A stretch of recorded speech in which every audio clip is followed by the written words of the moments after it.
Hey everybody, this is actually a video that I want to do before I post the video for today's lesson. We got an update today from College Board regarding the AP exams. I'm not entirely sure if you guys also received this email from College Board, but I did want to relay to you some of the more important details of what they told us regarding the status of the AP exams. So a couple of important things that I want to point out. First, as you'll see, and it's kind of hard to see here, this bullet point down here. This first important point is that traditional face-to-face exam administrations will not take place. All right, so there's not going to be that traditional sitting at a desk taking the AP exam at a specific location for this year's AP exam administration. So that's the first step. Second, very important bullet point is that there will be two different testing dates. So normally our AP exam was to take place on May 5th.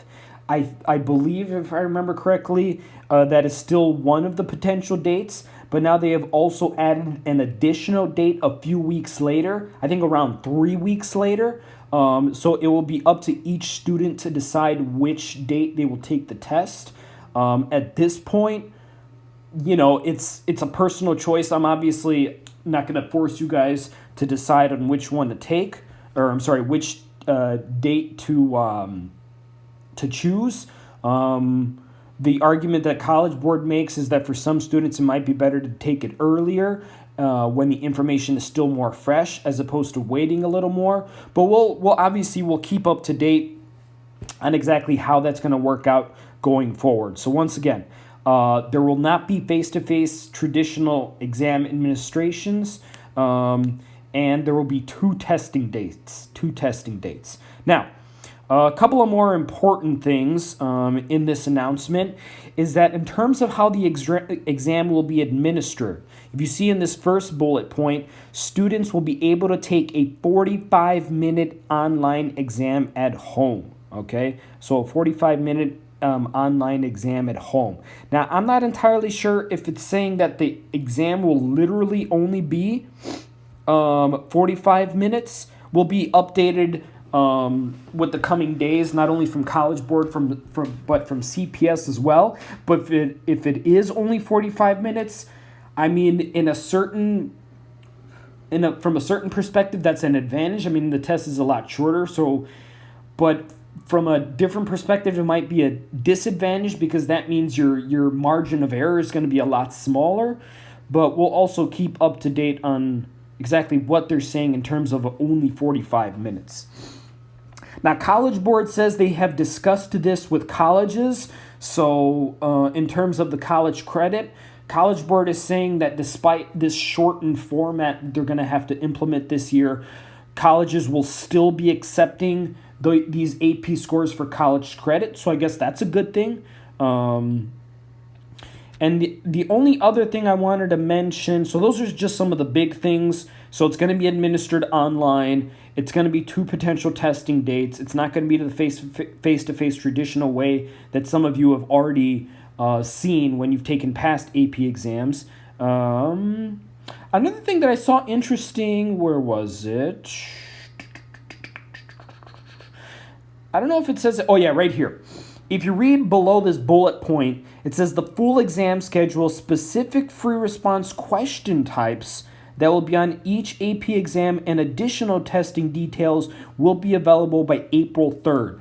So that's actually pretty exciting, the fact that they're going to tell us exactly which specific free response question types will be on the AP exam.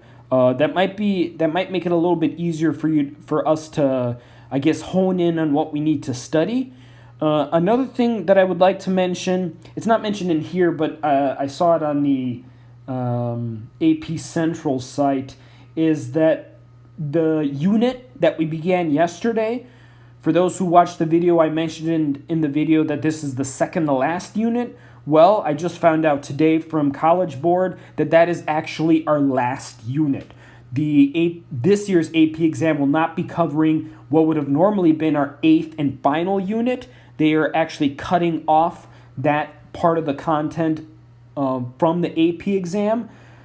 in a way, it's probably good. I'm not gonna lie, that final unit is probably the hardest unit out of the entire year. So the fact that they cut that off is probably going to be beneficial to a lot of you. But once again, this unit that we started in yesterday's video is our final unit of the year. So differential equations is our final calculus unit. As soon as we finish that up in the next few weeks, we can actually begin reviewing for the AP exam. So that's definitely a good thing, a very good thing. And then the only thing I'd like to, it's actually here, that table that I was talking about. So if you go down to calculus in this webpage, you'll see that it's only going to be covering units 1 through 7, not unit 8. So unit 8 would have normally been that final unit, and it looks like they're cutting off that unit from the content. So we only have to worry about units 1 through 7. So as soon as we finish this unit that we just started yesterday, we can start reviewing. Let's see what else. Another thing that I thought was very useful for some of you going forward is, if you notice under this heading, instructional support, beginning on Wednesday, March 25th, students and teachers can attend free live AP review courses delivered by AP teachers from across the country. So just some free videos, in other words, that might be helpful as we get closer and closer to reviewing for the AP exam. Just some supplementary material that can be very beneficial going forward. So these are just some updates. I will copy this link for you guys on the message that I'll post on Google Classroom as well. Otherwise, I will keep you guys as updated as possible as soon as we get more information from CPS, from College Board, in terms of more details. Otherwise, I think overall, there's definitely some things here that are going to be advantageous to us in terms of just being able to prepare in a much more efficient manner for this AP exam, especially since we had a strike. Now we're being on hiatus because of COVID-19. So please let me know if you have any additional questions going forward. I know we have to discuss, each of your parents should have received an email about how things are going to start ramping up these coming days. We have to set up some, hopefully, Google Hangout chats for us to do as a class, just for us to discuss, any questions, comments people had. And then going forward, I do have to decide upon how grades will be handled. At least for now, we were given the instructions, and you guys have heard of it too, that whatever grades that are put in cannot hurt your grade. They can only help your grade. So I have been thinking of just some ideas of how to implement that, including some potential extra credit opportunities as well, because I know you guys are always looking out for that. Otherwise, we'll be keeping in touch these next few days, including I'll be posting today's lesson video as well, probably in about an hour. Otherwise, I hope you guys are staying safe. I hope nobody's getting sick. Hopefully everybody's staying healthy. And I will see you guys very soon. See you later.